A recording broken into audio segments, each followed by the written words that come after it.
Obrigada aqui novamente pela sua audiência, pela sua presença aqui com a gente. É um grande prazer que você esteja aqui conosco para tratarmos desse assunto tão importante, que é falar sobre manejo integrado de pragas. Então, eu quero agradecer mais uma vez por você estar aqui. E hoje nós vamos tratar especificamente de como implantar na prática, né? Como fazer na prática o MIP. A gente viu conceitos, definições, nós entendemos o que é o MIP, para que ele serve, por que é importante, mas como que eu posso implantar, por exemplo, lá na minha área, como que você pode começar, por exemplo, a trabalhar com manejo integrado de pragas dentro ali na sua lavoura.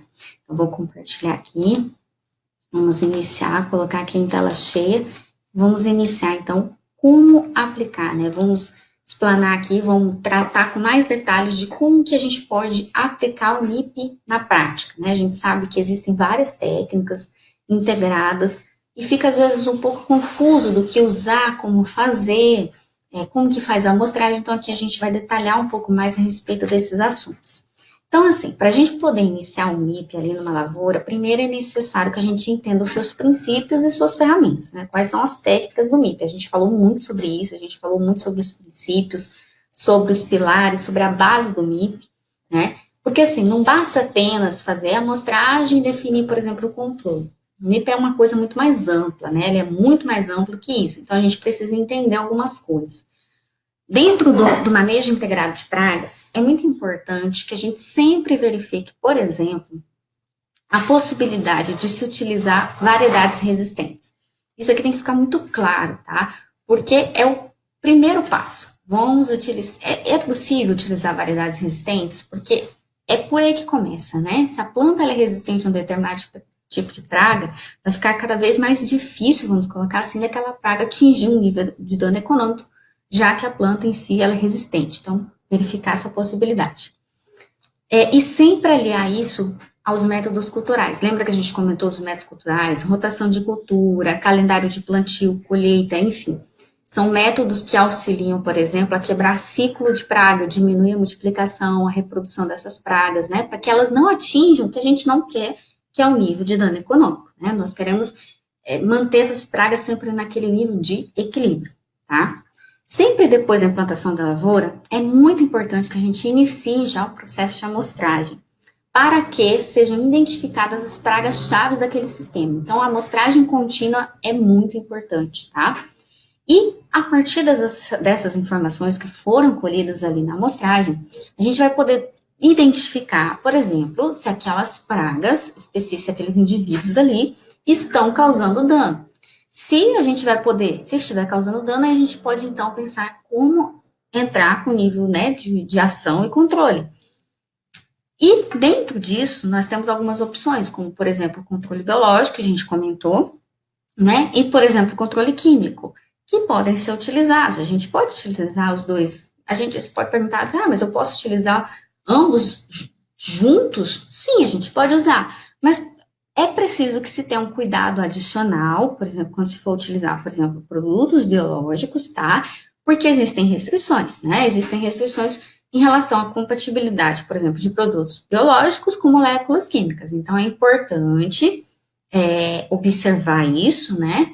E praticar, por exemplo, rotação de produtos, tá? É importante a gente ver essas compatibilidades de moléculas, tá?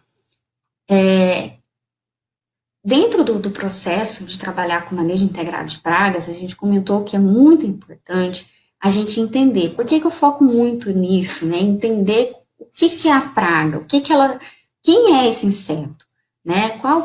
Quem é ele exatamente?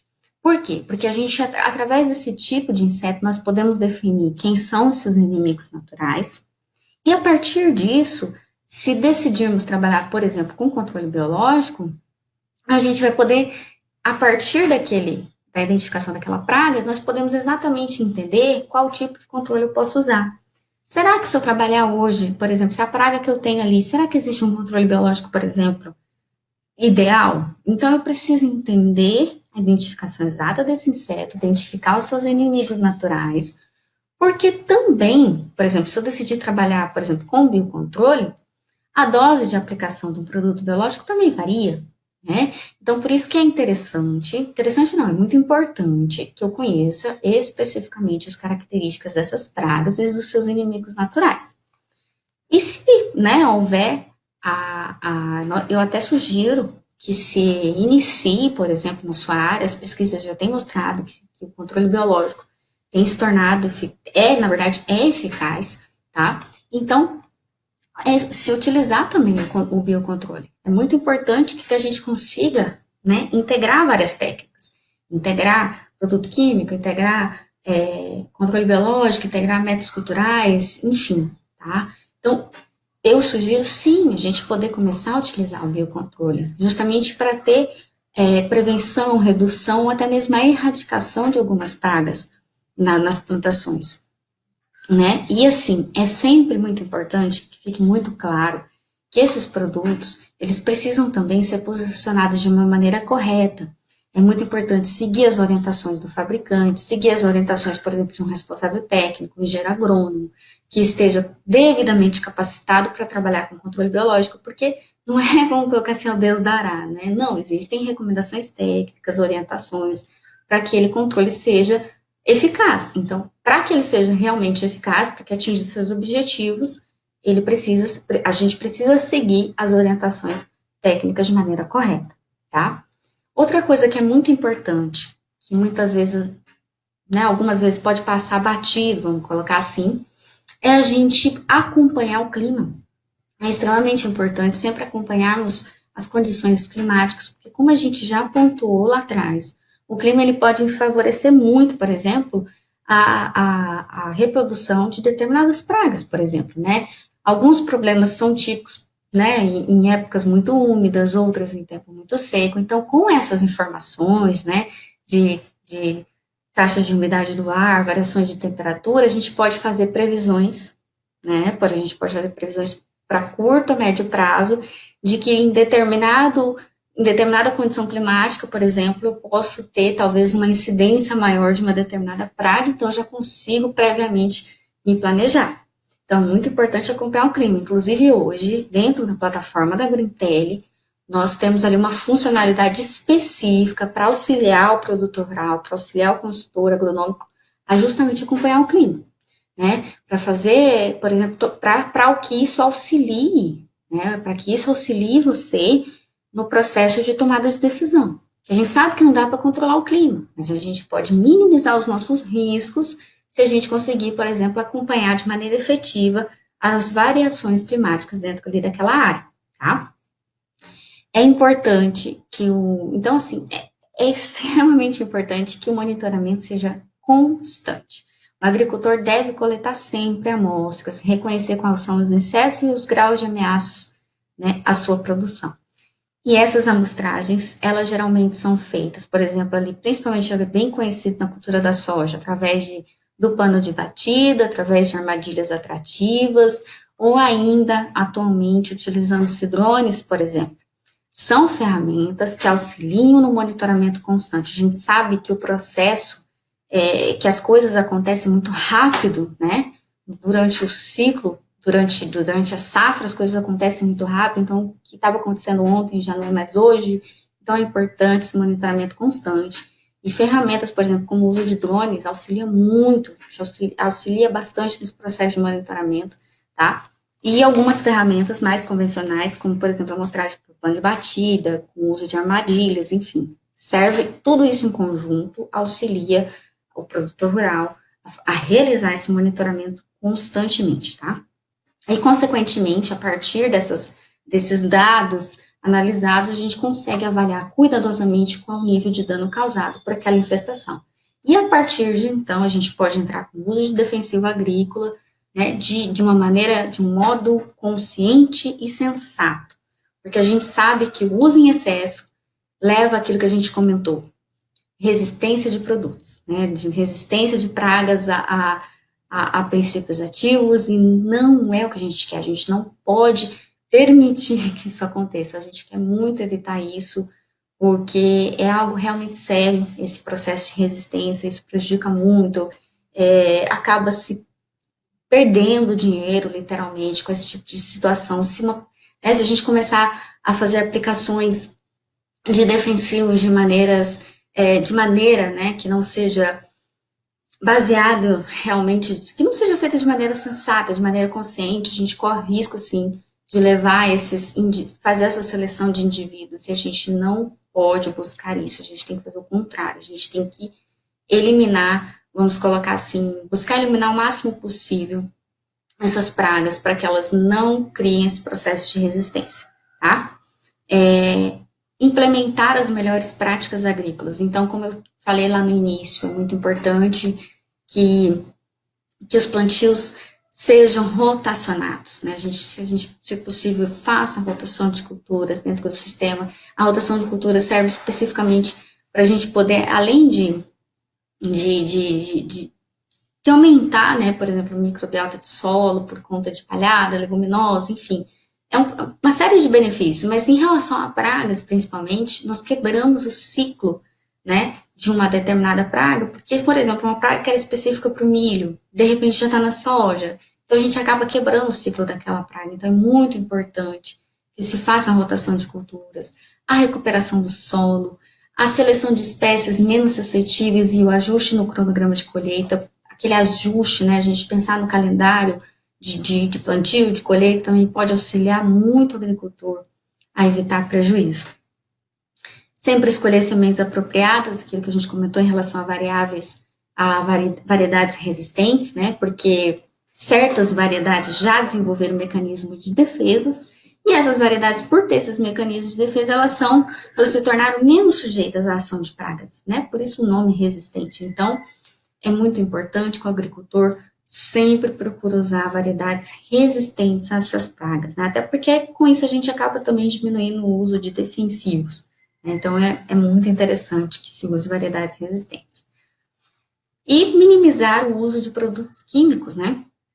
Por quê? Porque dentro do manejo integrado de pragas, não é que não pode utilizar defensivos agrícolas. Sim, pode-se usar, não é que não pode. Porém, ele deve ser considerado apenas quando todas as outras técnicas, quando todas as os outros meios de controle se mostrarem insuficientes, né? Então, eu já tentei de tudo, já rotacionei, já usei controle biológico, já utilizei variedades resistentes, enfim, todos os outros métodos já foram utilizados, então se passa a se considerar o uso de produtos químicos. E outra coisa também que é muito interessante que o agricultor una dentro de tudo isso é o uso da agricultura de precisão. Atualmente nós já temos ferramentas, né, ferramentas que vêm para auxiliar no nosso dia a dia. Eu até faço uma analogia simples. Alguns anos atrás nós não tínhamos smartphone, né? A gente vivia a vida normal e a gente não tinha smartphone. Se hoje nós esquecermos os nossos celulares, nossos smartphones, a gente praticamente não trabalha. Então, você há de concordar comigo que é assim, né? Se a gente esquecer, puxa, fica difícil para trabalhar, enfim. Então, hoje existem várias ferramentas, técnicas que vêm para auxiliar o produtor no processo de condução da lavoura, e uma delas é a agricultura de precisão.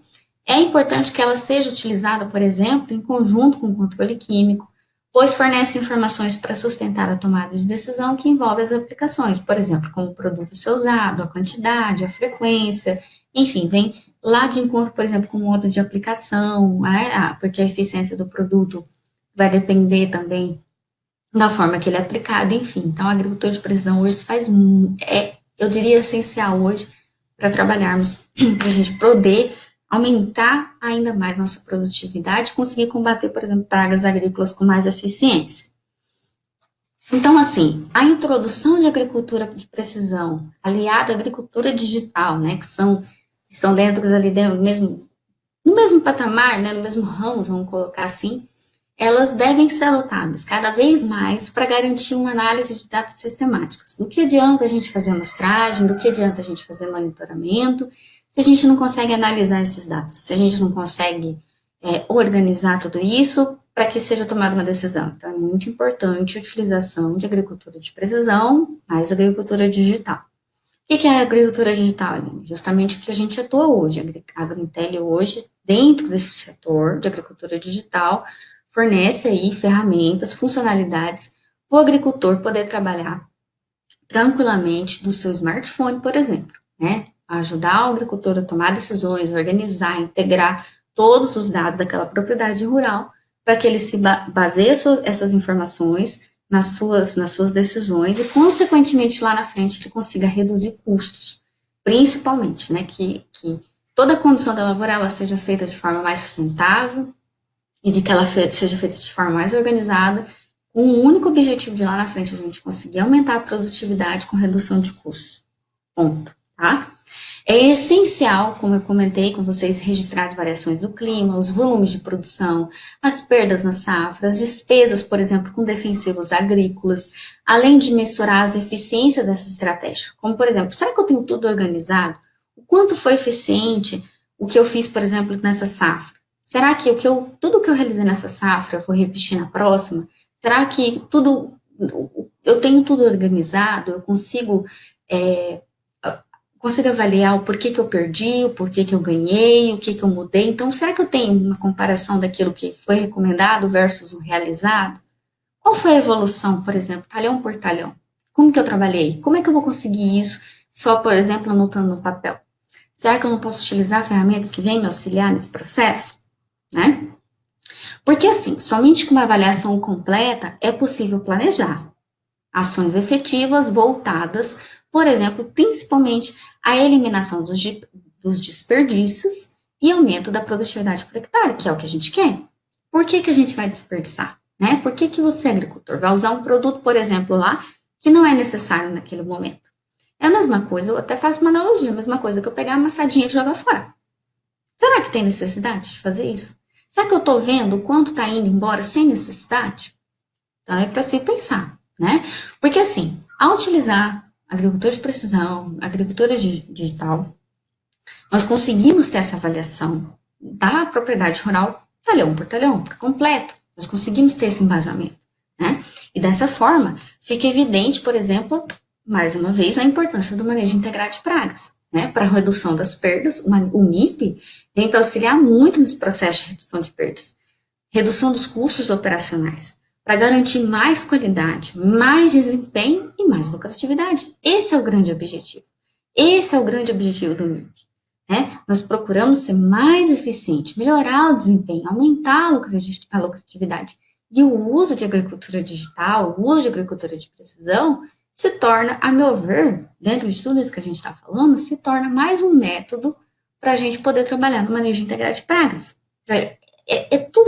Percebe que está tudo integrado, tudo um conjunto de ações que lá no final a gente quer atingir um único objetivo, que é termos maior desempenho, mais produtividade, mais lucratividade, mais qualidade em tudo que a gente está fazendo ali dentro da propriedade rural.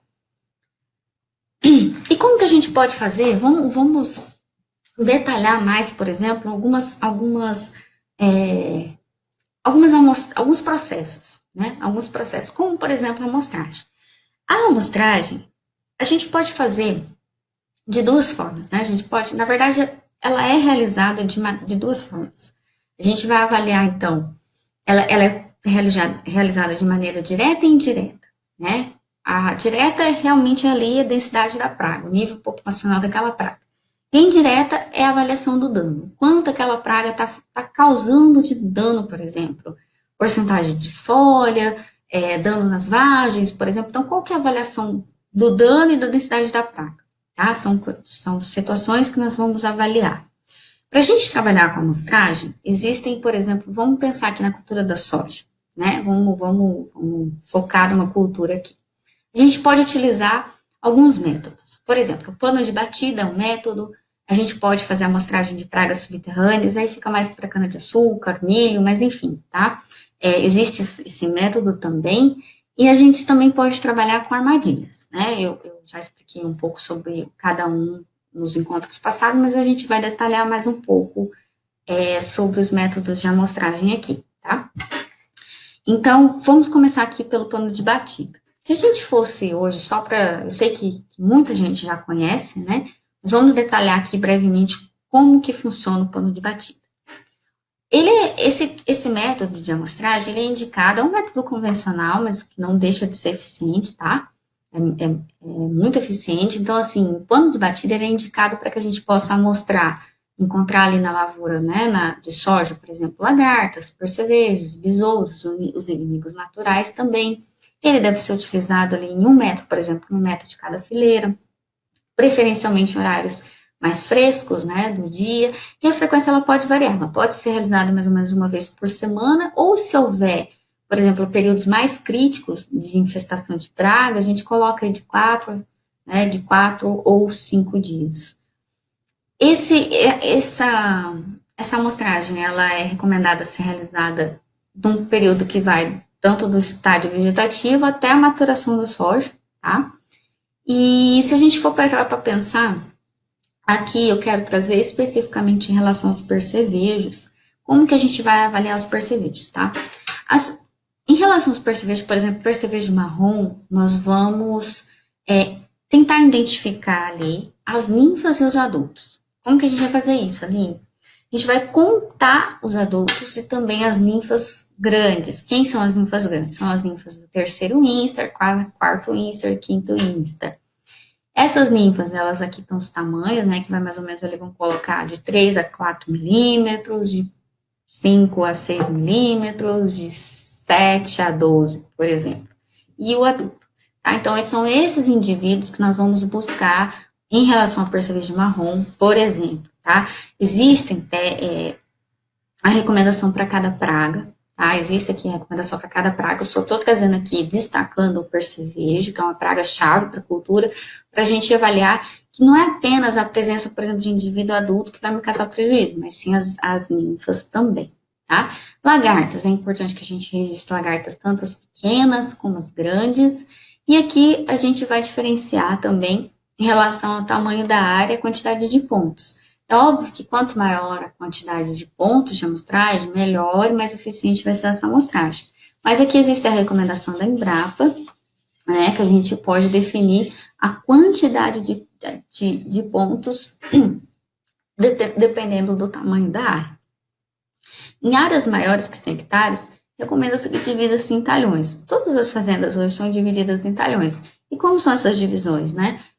Os talhões são sempre homogêneos, a gente busca separar áreas homogêneas, geralmente com a mesma cultivar, que tenham a mesma época de plantio, que o solo seja o mesmo. Então, assim, não necessariamente segue essa regra, mas em geral, essa é a divisão por talhões. E a amostragem sempre vai ser separada, vamos colocar assim, né? Dividida talhão por talhão. Além do processo de amostragem por plano de batida, hoje dentro da ferramenta da Grintelli também, o agricultor, o consultor agronômico, consegue fazer o levantamento georreferenciado, através, por exemplo, do uso de mapas NDVIs. Né? Os mapas NDVIs são mapas que avaliam o índice de vegetação, o nível de taxa fotossintética, por exemplo, de um talhão. Aqui a gente tem um exemplo da evolução de um determinado talhão, uma imagem que foi capturada no dia 7 de julho de 2019, no dia 17 de julho, no dia 1º de agosto, no dia 8, no dia 11 de agosto, enfim. Então, aqui a gente tem, por exemplo, a evolução de um talhão. Por que é importante a gente fazer isso? Porque, assim, vamos supor que em determinada área, a gente percebe que através do levantamento já referenciado por imagens NDVIs, como que podemos assim colocar? O índice de vegetação está ok, a gente tem olhado aquele talhão e ele tem considerado um talhão saudável, vamos dizer assim, a planta está ali saudável. Porém, você começa a observar que existem algumas inconsistências nesse talhão a partir de um determinado momento. O que será, né? Será que essa inconsistência, ela é uma mancha nutricional, ela é uma de deficiência nutricional, ela é uma está sendo causada por alguma praga, alguma doença, nematóide, déficit hídrico, falha de plantio, não sei. Só sei que dentro do mapa NDVI será possível identificar exatamente o local dessa inconsistência e o agricultor, o consultor agronômico, saberá exatamente o local exato daquela mancha, vamos colocar assim, e vai poder investigar qual é o problema. Então, isso é muito importante para que você consiga olhar a lavoura de cima e que você esteja sempre presente, porém de forma remota, dentro de cada talhão da sua propriedade. Então, hoje, dentro da plataforma da Grintelli, nós trabalhamos com a geração de mapas NDVIs e com toda essa integração, por exemplo, das fontes de dados que foram coletadas aqui na amostragem de plano de batida. Através do aplicativo EasyMIP, a gente consegue organizar todas essas informações e integrar com os mapas NDVIs, por exemplo, para que dê ao consultor agronômico, para que dê ao produtor um embasamento muito grande na hora de tomar sua decisão, tá? Eu trouxe aqui também, em relação à amostragem para mosca branca, que é uma praga muito importante, uma praga-chave para a cultura também, para várias culturas, na verdade, porque ela é uma praga polífaga, né? Mas eu achei interessante destacar aqui em relação à mosca branca também, tá? É muito importante que se faça a amostra ali no terço médio das plantas de soja, e nesse terço médio se conte, tá? A quantidade de ovos e ninfas. Então, aqui a gente tem, por exemplo, aqui as ninfas, né? Um destaque maior para como que são as ninfas, quem são os adultos e aqui os ovos. Essa praga, ela é complicada, né? É uma praga, como eu disse, ela é polífica, então ela pode se adaptar à presença de plantas daninhas, que ficaram na área. Então, lembra aquele manejo que a gente comentou de manter a cultura no limpo? Então, não é interessante deixar a planta daninha, porque pode, talvez, não quebra o ciclo dessa praga. Ela se adapta muito bem a vários tipos de planta, então, é uma. E assim, ela tem uma importância também porque ela pode transmitir virose, então é uma praga de destaque. É muito importante que se faça a amostragem para a mosca branca, né? Especialmente a partir do florescimento da soja. Então, só para a gente destacar aqui quem são as ninfas, os adultos e os ovos da mosca branca, tudo bem?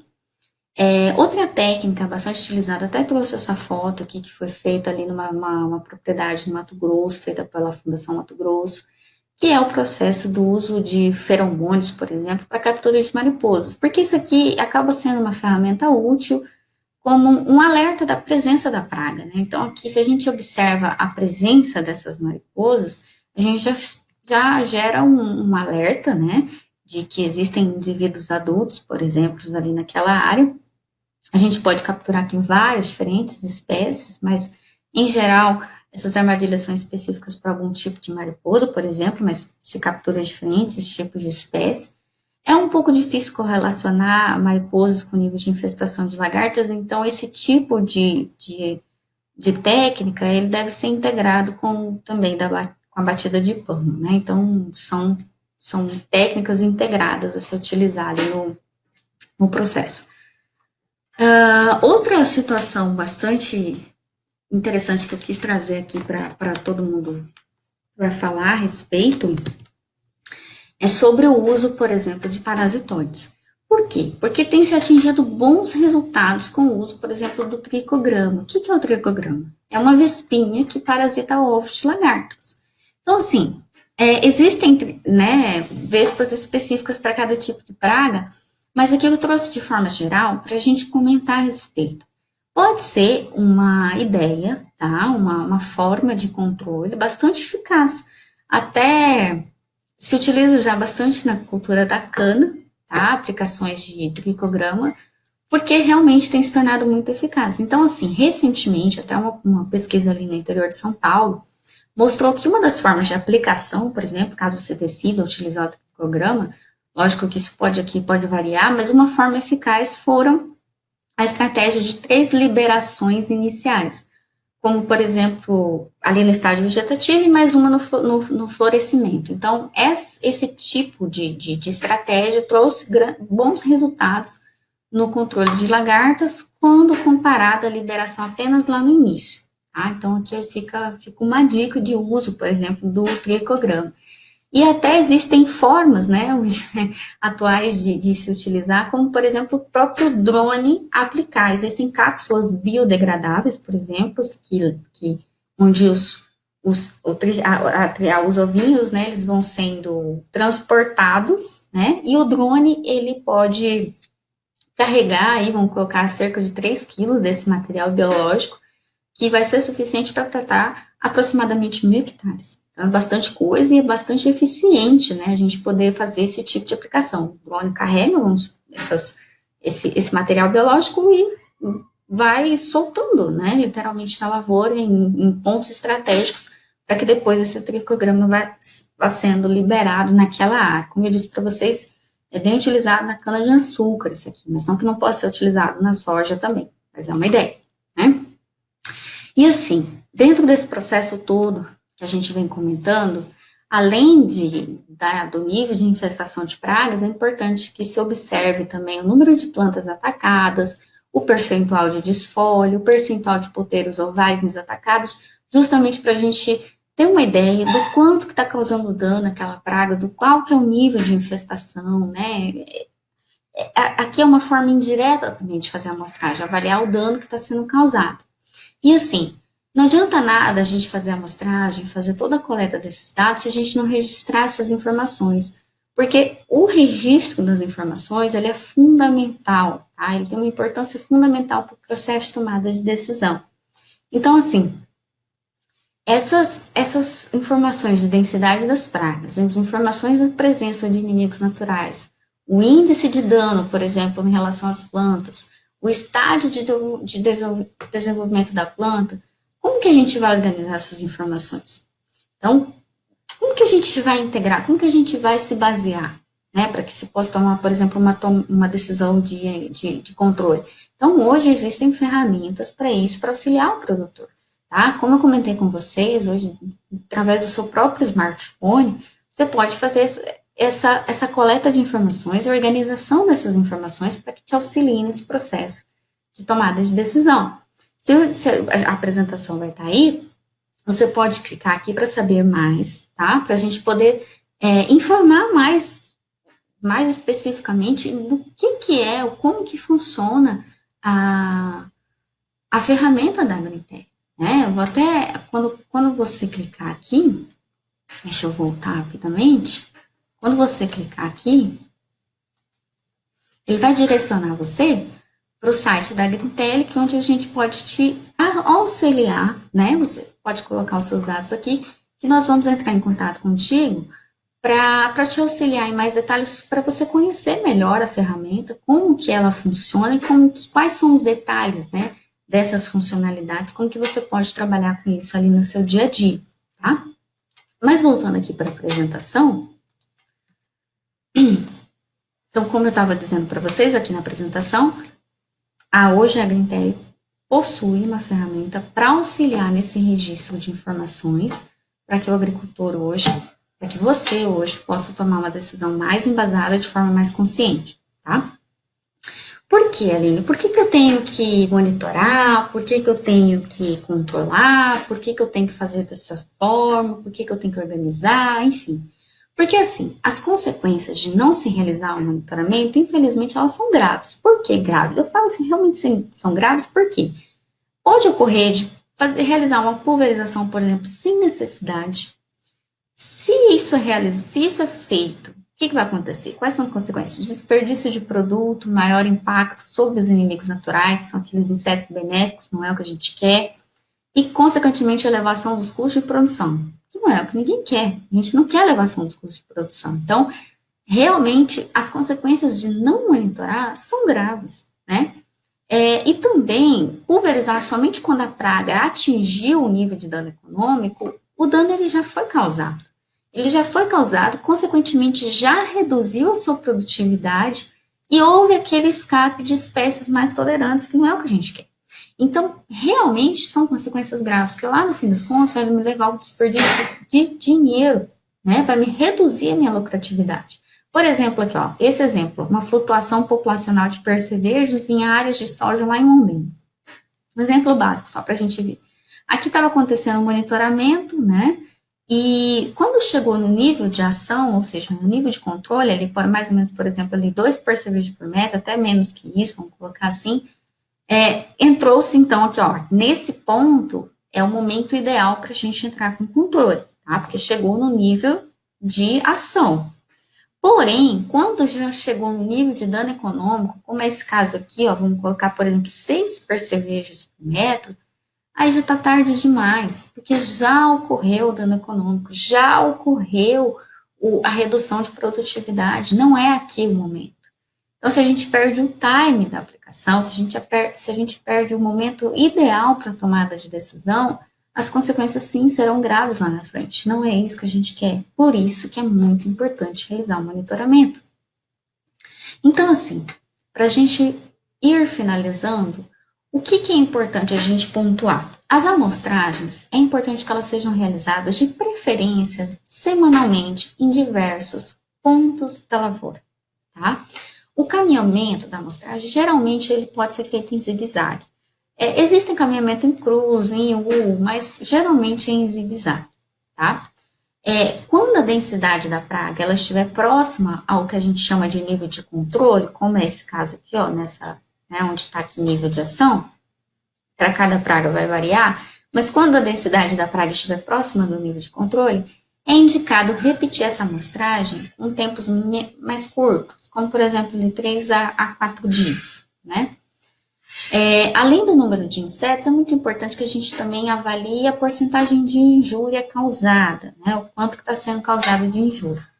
E é fundamental que a gente faça o registro dos dados em um software, não é? Numa planilha, num software, para a gente poder ter sempre, para que a gente sempre esteja embasado do que está acontecendo, talhão por talhão, tá?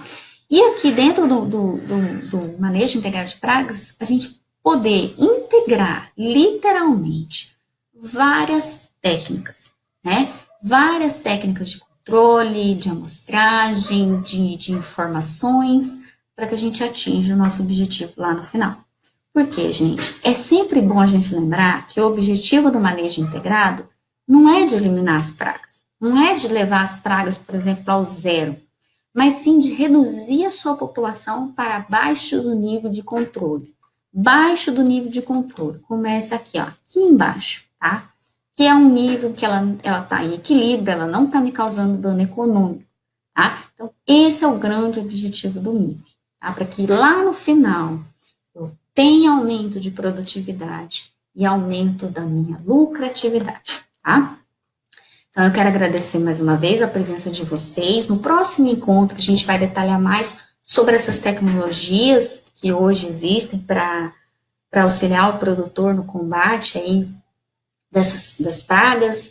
A gente vai detalhar, definir melhor as tecnologias que já existem hoje para a gente poder trabalhar com manejo integrado de pragas. Então, muito obrigada mais uma vez pela sua presença. Eu quero te convidar mais uma vez. Vem conhecer o site da Greentelli, agreentelli.com.br. Vamos, né, detalhar melhor essa situação para você, essas tecnologias para você. Muito obrigada e até o próximo encontro.